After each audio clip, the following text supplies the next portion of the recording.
মৰমৰ ছাত্ৰ ছাত্ৰীসকল, ইয়াৰ আগৰ পাঠটোত আমি প্ৰাচীন গ্ৰীচ, ৰোম আৰু ভাৰতৰ শিক্ষা ব্যৱস্থা কেনে আছিল এই বিষয়ে আলোচনা কৰাৰ লগতে প্ৰাচীন ভাৰতৰ গৌৰৱ উজ্জ্বল ৬খন বিশ্ববিদ্যালয়ৰ কথা আলোচনা কৰিছিলোঁ।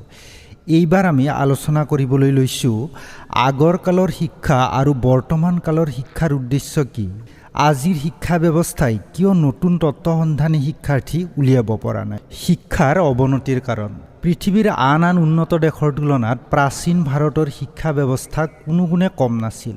এই শিক্ষা ব্যৱস্থাৰ মাধ্যমেদিয়ে ভাৰতীয়সকলে নতুন নতুন তত্ত্বৰ আৱিষ্কাৰ কৰিছিল। একোটি বিষয়ত সিদ্ধহস্ত হৈ সমাজলৈ বিশেষ বৰঙণি আগবঢ়াইছিল। পৰৱৰ্তী কালত এই সৃষ্টিশীলতালৈ স্থবিৰতা অহা বুলি হেমচন্দ্ৰ গোস্বামীদেৱে মন্তব্য কৰিছে এইদৰে। আগৰ কালত ছাত্ৰবিলাকে শিক্ষা লাভ কৰি নানা বিষয়ত সিদ্ধি লাভ কৰি নতুন নতুন তত্ত্ব আৰু সত্য আৱিষ্কাৰ কৰিছিল। এতিয়ানো ভাৰতবৰ্ষৰ ছাত্ৰ কিয় তেনে সত্য আৱিষ্কাৰ কৰিবলৈ সমৰ্থ নহয়? লেখকে এই মন্তব্য কৰাৰ সময়ত ভাৰতবৰ্ষত ইংৰাজৰ শাসন চলি আছিল। ইংৰাজসকলে ভাৰতীয়সকলৰ মনৰ পৰা জাতীয়তাবোধ ধ্বংস কৰিবলৈ আৰু তেওঁলোকৰ শাসন কাৰ্যৰ সুবিধা হোৱাকৈ ভাৰতীয় শিক্ষা পদ্ধতি বন্ধ কৰিছিল। হেজাৰ বিজাৰ সংস্কৃত টোল বন্ধ কৰিছিল আৰু তাৰ ঠাইত তেওঁলোকে কেৰাণী কামত সহায়ক হোৱাকৈ ইংৰাজী শিক্ষা আৰু পাঠ্যক্ৰমৰ প্ৰৱৰ্তন কৰাইছিল। অসমত আকৌ অসমীয়া সাহিত্যৰ সকলো গৌৰৱময় ঐতিহ্যক নস্যাৎ কৰি 1836 চনত বঙালী ভাষাৰ প্ৰচলন কৰিছিল। দুৰ্বল অৰ্থনৈতিক অৱস্থা, বেমাৰ আজাৰ, মাৰি মৰক, কানি বৰবিহৰ সৰ্বগ্ৰাসী প্ৰভাৱ আদিৰ কাৰণে ভাৰত তথা অসমৰ জনসাধাৰণে অতিশয় দাৰিদ্ৰৰ মাজত দিন কটাব লগা হৈছিল। জীৱনৰ মৌলিক প্ৰয়োজনখিনি পূৰণ কৰিবলৈকে যিসকলে কঠোৰ সংগ্ৰাম কৰিব লগা হৈছিল, তেনেকুৱা মানুহে শিক্ষাক অৰ্থ উপাৰ্জনৰ উদ্দেশ্যত ব্যৱহাৰ কৰাটো তেনেই স্বাভাৱিক। এই প্ৰসংগত লেখকে কৈছে এইদৰে, আগৰ কালৰ শিক্ষাৰ উদ্দেশ্য আছিল মানুহৰ সজ বৃত্তিবোৰক ফুলাই তুলি অসৎ বৃত্তিবোৰক তুলি বা দমি পেলাই তেওঁক জীৱন যুদ্ধৰ নিমিত্তে ভালকৈ সাজু কৰা। এতিয়া শিক্ষাৰ উদ্দেশ্য সেয়ে, কিন্তু বৰ্তমান কালত খোৱা পিন্ধাৰ সমস্যা দিনে দিনে টান হৈ অহাত ছাত্ৰবিলাকে জীৱন সংস্থানৰ কোনো উপায় নেদেখি দলে দলে স্কুল আৰু কলেজত সোমাইছেগৈ। উদ্দেশ্য হৈছে কি উপায়েৰে ভালকৈ পেট পোহাৰ দিহা কৰিব পাৰি।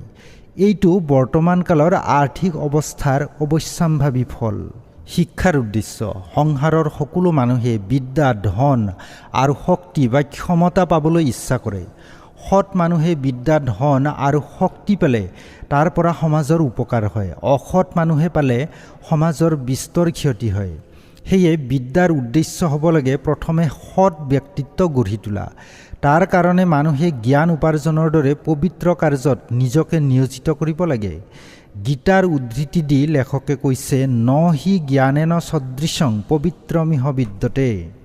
অৰ্থাৎ জ্ঞান উপাৰ্জনৰ নিচিনা পবিত্ৰ কাৰ্য এই জগতত নাই। কাৰণ জ্ঞানবিহীন জীৱনে কেতিয়াও সুখ শান্তি উপলব্ধি কৰিব নোৱাৰে। ধন ৰত্নৰে ভৰপূৰ নৌকা এখনি যেনেকৈ উপযুক্ত জ্ঞানৰ অভাৱত সমুদ্ৰত চলাই নিব নোৱাৰে, তেনেকৈ জীৱনৰূপী নৌকাও জ্ঞানৰ অভাৱত সংসাৰ সমুদ্ৰত চলাই নিব নোৱাৰে। সেয়ে অকল ধন সৰ্বস্বতাই জীৱনলৈ সফলতা আনিব নোৱাৰে। অনেক ধনী মানুহৰ জীৱন অজ্ঞতাৰ কাৰণে নানা দুখ যন্ত্ৰণাৰে দুৰ্বিষহ হোৱা দেখা যায়।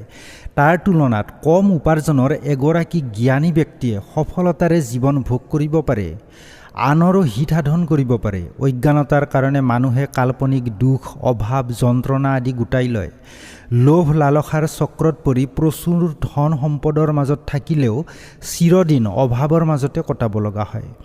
এই প্ৰসংগত লেখকে কৈছে, আমাক কিয় একোৱে নোজোৰে? আমি এই সংসাৰত থাকিমেই বা কিমান দিন? শিক্ষাৰ উদ্দেশ্য আত্মশুদ্ধি। জীৱনক প্ৰকৃত অৰ্থত ঐশ্বৰ্যশালী কৰিবলৈ হ'লে প্ৰথমতে আত্মশুদ্ধিৰ অতি প্ৰয়োজন।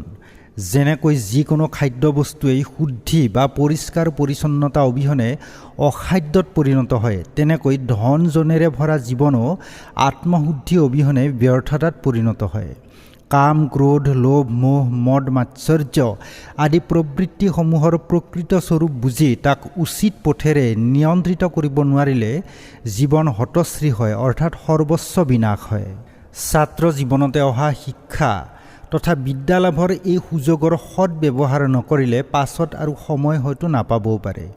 প্ৰস্তুতিৰ এই কালচোৱাতে যদি জীৱনৰ ভেটি সুদৃঢ়কৈ গঢ়ি তোলা নাযায় তেন্তে ভৱিষ্যতৰ জীৱন সংগ্ৰামত জয়ী হোৱা বৰ কঠিন হয়।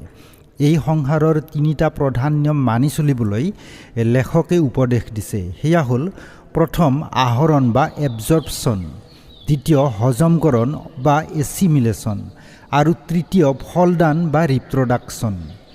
ইয়াৰ অৰ্থ হ'ল প্ৰথম জ্ঞান আহৰণ, দ্বিতীয় আত্মস্থকৰণ আৰু তৃতীয় ফল প্ৰদান বা তাৰ সঠিক ব্যৱহাৰকৰণ।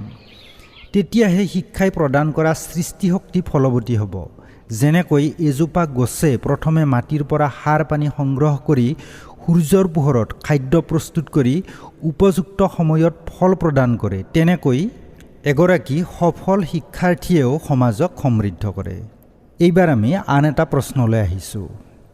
হেমচন্দ্ৰ গোস্বামীদেৱে শিক্ষাৰ সংস্কাৰৰ বিষয়ে কি কি কথা কৈছে? বৰ্তমান ভাৰতবৰ্ষৰ যি শিক্ষা ব্যৱস্থা তাৰ সংস্কাৰৰ বিষয়ে সকলো সময়তে বিভিন্ন আলোচনা হৈ আছে যদিও কাৰ্যক্ষেত্ৰত সি উপযুক্ত ফলপ্ৰদ হোৱা নাই। যি শিক্ষা ব্যৱস্থাই ধন আৰু জ্ঞান উপাৰ্জন এই দুয়োটা দিশতে সমানে গুৰুত্ব আৰোপ কৰিব পাৰে সেই শিক্ষা ব্যৱস্থাই উন্নত। কাৰণ সাংসাৰিক জীৱন সুস্থ সবলভাৱে পৰিচালনা কৰিবলৈ হ'লে এই দুয়োটা দিশতে সমানে গুৰুত্ব আৰোপ কৰিব লাগিব। হেমচন্দ্ৰ গোস্বামীদেৱে ভাৰতৰ শিক্ষা ব্যৱস্থাৰ সংস্কাৰৰ বাবে কেইটামান গুৰুত্বপূৰ্ণ দিশ আলোচনা কৰিছে। প্ৰথম, চিন্তাৰ বিকাশ। শিক্ষাৰ প্ৰধান উদ্দেশ্য হৈছে ব্যক্তিৰ চিন্তা শক্তিৰ বিকাশ কৰা। বিশ্ববিদ্যালয়ৰ উচ্চ ডিগ্ৰীধাৰী হ'লেই এগৰাকী ব্যক্তি প্ৰকৃত অৰ্থত শিক্ষিত নহ'বও পাৰে যদিহে তেওঁৰ ব্যক্তিত্বৰ বিকাশ হোৱা নাই। নিজস্ব চিন্তাৰ বিকাশ কৰি নিজৰ জীৱন, সমাজ তথা দেশৰ কোনো উপকাৰ হোৱা কাম কৰিব নোৱাৰিলে তেতিয়া তেওঁক উপযুক্ত শিক্ষিত ব্যক্তি বুলি ক'ব নোৱাৰি। সেইকাৰণে বেছিভাগ শিক্ষাৰ্থীয়ে কি কাৰণে তেওঁ শিক্ষা গ্ৰহণ কৰি আছে এই বিষয়ে সঠিকভাৱে উত্তৰ দিব নোৱাৰে। চিন্তাৰ দৈন্যতাই আত্মবিশ্বাস গঢ়িব নোৱাৰে। পৰীক্ষাত অধিক সংখ্যক শিক্ষাৰ্থীয়ে পাছ কৰা বিষয়টোৱে প্ৰকৃতভাৱে শিক্ষিত লোকৰ সংখ্যা বৃদ্ধি হোৱাটো নুবুজায়। এই প্ৰসংগত লেখকে কৈছে এইদৰে, এনেকুৱা চিন্তাহীন শিক্ষাই আমাৰ জাতীয় চৰিত্ৰ গঠনত কেনেকৈ সহায় কৰিব? আজিকালিৰ শিক্ষাৰ প্ৰধান দোষ হৈছে যে ল'ৰাক চিন্তা কৰিবলৈ শিকোৱা নাই। দ্বিতীয়, জাতীয়তাবোধ জগাই তোলা। প্ৰত্যেক জাতিৰে একোটা নিজস্ব বৈশিষ্ট্য থাকে, তাক জাতীয় ধৰ্ম বুলি কোৱা হয়। ভাৰতীয় তথা অসমীয়া জাতীয় জীৱনৰ যি ধৰ্ম তাৰ পৰা শিক্ষাৰ্থীসকল বঞ্চিত হৈছে। সকলো ধৰ্ম কিছুমান উচ্চ নীতি আদৰ্শৰ ওপৰত প্ৰতিষ্ঠিত আৰু ধৰ্মৰ অৰ্থই হৈছে মানৱ জীৱনৰ সৎ গুণসমূহৰ বিকাশ কৰা। ধৰ্ম নিৰপেক্ষতাৰ নামত শিক্ষা ব্যৱস্থাৰ পৰা ধৰ্ম বিষয়টোক আঁতৰাই ৰখা কাৰণে ইয়াৰ যি নৈতিক আদৰ্শ তাৰ পৰা শিক্ষাৰ্থীসকল এন্ধাৰতে আছে। ইয়াৰ ফলত জাতীয় সত্তাৰ চিনাকি, পিতৃ মাতৃ তথা গুৰুজনৰ প্ৰতি শ্ৰদ্ধা, বিশ্বাস, পাৰিবাৰিক বান্ধোন, পৰস্পৰ সহযোগিতা আদিৰ কথা শিক্ষাৰ্থীসকলে পোৱা নাই। আনফালে একোটা স্বাৰ্থপৰ আত্মশ্ৰদ্ধাহীন মানসিকতাৰ চিকাৰ হৈছে। নিজৰ সাহিত্য, সংস্কৃতি, পৰম্পৰা, শৌৰ্য, বীৰ্য আদিৰ কথা নজনা আৰু তাকে লৈ গৌৰৱ কৰাৰ প্ৰৱণতা গঢ়ি উঠা দেখা গৈছে। এই প্ৰসংগত লেখকে কৈছে, আমাৰ ধৰ্মৰ ভিতৰত যিবোৰ অতি সুন্দৰ কথা আছে তাক জানিবলৈ নোপোৱাত অনেক ছাত্ৰৰ মনত জাতীয় ধৰ্মকৰ্মৰ শ্ৰদ্ধা আৰু বিশ্বাস কমি আহিছে। এনে শিক্ষাৰ ফল যে বৰ বেয়া তাক সহজে বুজিব পাৰি। নিজৰ দেশৰ ওপৰত, পিতৃ পিতামহৰ ওপৰত ভক্তি কৰিবলৈ যি শিক্ষাই নিশিকায় তেনে শিক্ষাৰ পৰা উপকাৰ নহৈ অপকাৰহে হয়। তৃতীয়, আধ্যাত্মিকতাৰ জ্ঞান প্ৰদান। ভাৰতীয় সভ্যতা সংস্কৃতি আধ্যাত্মিকতাৰ ওপৰত প্ৰতিষ্ঠিত আৰু আধ্যাত্মিকতা অবিহনে শিক্ষা সম্পূৰ্ণ নহয়। সংস্কৃত নীতিশ্লোকত আছে, নিজকে অজৰ অমৰ বুলি ভাবি বিদ্যা আৰু ধন সঞ্চয় কৰিব লাগে আৰু মৃত্যুৱে চুলিত ধৰি আছে এই বুলি ভাবি ধৰ্ম আচৰণ কৰিব লাগে। বৰ্তমান যুগৰ শৰীৰ সৰ্বস্ব আৰু বস্তুবাদী চিন্তাধাৰাৰ ফলস্বৰূপে মানুহে আত্মজ্ঞান পাহৰি আধ্যাত্মিকতাক পিঠি দি সকলো থাকিও নানা দুখ যন্ত্ৰণাৰ মাজত জীৱন পাত কৰিব লগা হৈছে। সেয়ে পৃথিৱীৰ প্ৰায়বোৰ উন্নত দেশতে আজি ভাৰতীয় আধ্যাত্মিকতাই বিকাশ লাভ কৰিছে। আমাৰ জীৱন কোনো আকস্মিক দুৰ্ঘটনা নহয়। বিশ্বস্ৰষ্টাৰ নিয়ম অনুসৰি এই জগতত আমাৰ মহৎ কাৰ্য সাধনৰ বাবে জন্ম হৈছে। কিন্তু সংসাৰৰ অজ্ঞানতাৰ মাজত পৰি জীৱনৰ প্ৰকৃত সত্যৰ কথা পাহৰি গৈ মানুহে নানা ভুল পথেৰে আগবাঢ়ে আৰু ব্যৰ্থতাৰ অনুভৱেৰে জীৱন পাত কৰিব লগা হয়। নানা ধৰণৰ প্ৰলোভন, ভ্ৰান্তি, অসত্যৰ মাজত নিজকে প্ৰকৃত পথত সুস্থিৰ কৰি ৰখাটো কঠিন কাম। আধ্যাত্মিকতাই আমাক ভুল পথ কি, শুদ্ধ পথ কি তাক বুজি নিজৰ কৰ্তব্য পথত আগুৱাই যোৱাত সহায় কৰে। লেখকে ইংৰাজী কবিতাৰ দুটি স্তৱকেৰে প্ৰবন্ধটিৰ সামৰণি মাৰিছে।